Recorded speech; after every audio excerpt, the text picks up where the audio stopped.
When you're working on a dream, at some point in time, a transition takes place. And the transition is what you are becoming in pursuit of the dream. Because even if you don't get the dream, you become such a strong and powerful person. It will so change your life, you can look at something else and say, well, I think I'll go do this then. Because you have now developed yourself in such confidence and such competence in how to deal in the arena of life that you can move into another area and not miss a beat. Once you begin to discover who you are, then you really realize how you have been given authority and dominion over everything on the face of the earth, including all the dimensions of your life. But you can only do that through the struggle of life. And most people avoid the struggle. Most people go through life avoiding pain. And when you go through life like that, something in you dies. Something in you that you never activate is lying dormant in there, that you never get a chance to call on because you have not challenged yourself. Somebody said the land of familiarity belongs to the dead. That most people like to feel like they're a king in the area of their comfort zone. They only want to do those things that they know how to do well. Osborne said, unless you attempt to do something beyond that which you've already mastered, you will never grow. So if you want to begin to grow, you've got to put something out here that you can't reach easily, that has got to make you stretch, got to make you jump for it, got to make you get back a little bit and dig in so that you can take a leap for it. And maybe you jump up there and you miss it and you skin your knees and you come back again and you bust your lip next time.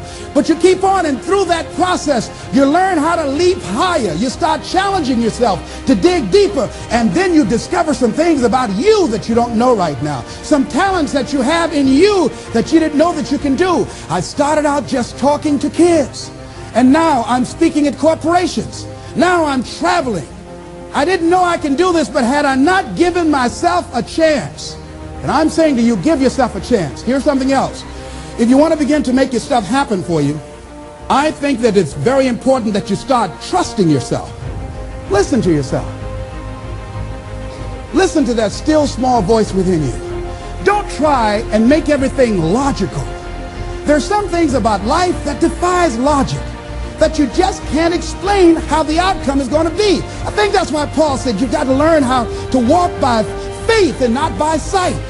That once you begin to trust yourself and your ideas and your instincts, life takes on a whole new meaning, because now I want you to do that feeling that you are led. Just feel, I am led. And don't give your power away. You don't need anybody to approve your dream. It was given to you. If they can't see it, it's because it wasn't given to them. It was given to you. Hold it, nourish it, cultivate it, work on it. It's yours. It's your baby. Work on it until it comes into fruition. I gave away my power, and I said, I'm not going to do that no more. Here's something else for those who make it today. Do what you know is right. Treat people like you want to be treated. Don't try and take any shortcuts. Don't try and cheat. Pay your dues up front. I believe, ladies and gentlemen, what goes around comes around. You can pay now, or you will pay double later. So do the right thing. There might be a tendency sometimes, because of the negative part of our consciousness and our own programming, for us to want to say, well, I'll just do it this time. It won't matter. Won't nobody know. Ladies and gentlemen, everything matters. And you know you're somebody. You know. I'd rather lose out on my dream doing the right thing than to cheat trying to make a shortcut to get to my goal. I want to be able to look myself in the mirror. And that's what you want to do. There's no saying, judge a man not by what he does, but by that he doesn't have to do. And to judge the true quality of a man is what do you do when nobody's looking. See, there's some good out there for you in the universe that has your name on it. And nobody can get your good. It has your name on it. They can't take your stuff. It's your stuff. So when you know that, whatever you're seeking, it's also seeking you, you don't worry. You don't run scared. You don't think somebody's going to take it from you. You listen to your inner voice and you always take the high road. There will be the tendency, the natural inclination to take the low road. You must resist that. Here's something else I encourage you to do if you want to make it today. Keep your agreements. Keep your agreements that you make. And establish a network of people who will also do that. Establish a network of people in your life that you can count on, that will be there for you when you need them, and you be there for them. Leave the flakes alone, people that are seriously not serious. And if you're surrounded by flakes, that tells you who you are. Here's something else. 3 P's to have in your life. In working on your dream and doing your life work, you must be patient, persistent, and positive no matter what. Be positive no matter what. Because when you are negative, ladies and gentlemen, you're sending out negative energy and you're blocking your good. So don't send out any negative energy. Don't take it personal. See, a lot of people have an idea or a dream and they give up on it. No, don't do that.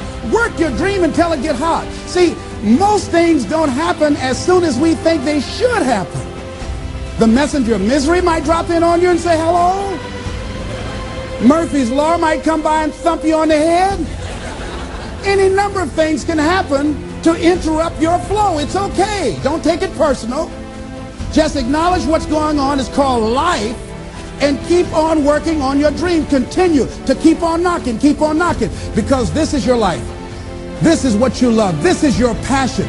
Step back. Don't judge it. If you judge it, judge not yet, lest ye be judged. Why? Because when you judge it, you invest emotion in it, and that emotion could be anger, and guess what? That hurts you. That doesn't hurt anybody else. So what do you want to take yourself out early for by internalizing things? Shakespeare said, nothing is neither good nor bad, but thinking makes it so.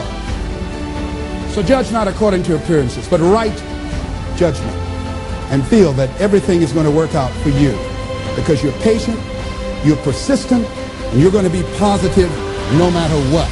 Don't allow other things or people or circumstances to determine what your reaction is going to be. So don't allow people to determine how you are going to respond to them or circumstances. Learn to look at it. Look at your life right now. If you want to keep on getting what you're getting, keep on doing what you're doing. You've got to be willing to change your ways. Your life is working. If you don't like what you have produced, you're a director, you are the star, you wrote this script. You produced this, whatever it is. If it's a hit, you produced it. If it's a flop, you produced it. Take ownership of it and decide to go back to the drawing board and rewrite the script that you are the star of. You have the power to do that. On this day, you can declare that I'm going to change. As you look back on your life, you can decide that I don't like what I produced here, and I want higher ground.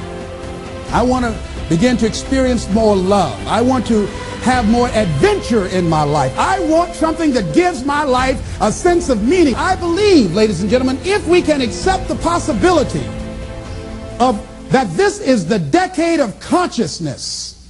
That's what I believe that this is. The decade of consciousness, if you please. A time where we can begin to create in folks' minds the idea, the possibility that we can create a more humane society, the possibility that we can create more love, communication, and understanding in relationships, the possibility that we can create a drug-free America, the possibility that we can create the kind of respect for diversity and difference in our multicultural society, the possibility that we can begin to develop the mindset to bring out the best in people, to encourage them to achieve their greatness and support them in their dreams, that if we can, in this decade of consciousness, to begin to see and envision that happening, and that we all can play a role, that we were born for such a time as this, that we showed up for this, that we survived 1 out of 9 million sperms, and we have been chosen for this great work. What an exciting time to be alive.